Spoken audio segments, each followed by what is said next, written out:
कोरापुट जिला नंदपुर ब्लॉक अंचल सोमवार दिन तमाम वर्षा प्रभाव रे 3 जगार वृक्ष उपुड़ी सेमिलीगुड़ा ठारू विशाखापट्टनम संजोग करुथुबा राजपथ अवरोध और खड़गपुर स्कूल शौचालय भांगिथिबा बेले 3 घर कांथ भांगिथिबा सूचना मिली।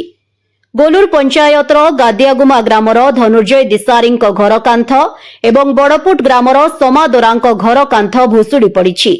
मध्याह्न ब्लॉक दे जाइथिबा जयपुर विशाखापट्टना राज्य राजपथ उपरे एक विराट गछ उपुड़ी पड़िबारु 2 घंटा ऊर्ध रास्ता अवरोध होई रहिथिला। रास्तार उभय पार्श्वरे शताधिक गाड़ी अटकी रहिथिला। सेहिभଳି राति 10टा समय सुबेई सदरठारे एक विराट गछ रास्ता उपरे पड़ी नंदपुर और सेमिलीगुड़ाकू किछि घंटा धरी यातायात बंद रहिथिला। एथिसह खड़गपुर प्राथमिक विद्यालय पार्श्वरे थिबा वृक्ष उपुड़ी परिसर रे थिबा शौचालय नष्ट होईछि।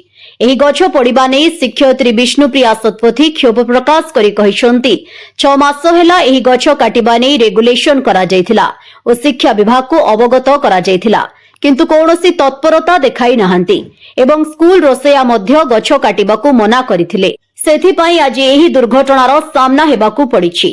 भाग्यवशत कौनसी छात्र छात्रींको किछि असुविधा होई नाही। उभय स्थान में केन्द्राधिकारी हेमंत कुमार सामल नेतृत्व अधीन नंदपुर अग्निशम बाहिनी टीम पहुंची गछ काटिथिले।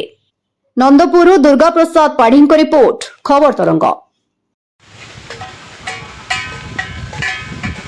गछ काटिया को बोधे मु मासे मासे तो नहीं 6 मास हेलानी कहूची से सुनिले नि मासे हेले रिजोल्यूशन करली। हमर रोसे मानकर त कहछन एटा मो स्कूल मोर घर मोर गछ मु कागु देबिनी देखि थिला सेटा गछ भीतर जा ये बड़ा एसएमएस संसन चली में बाहर देखिए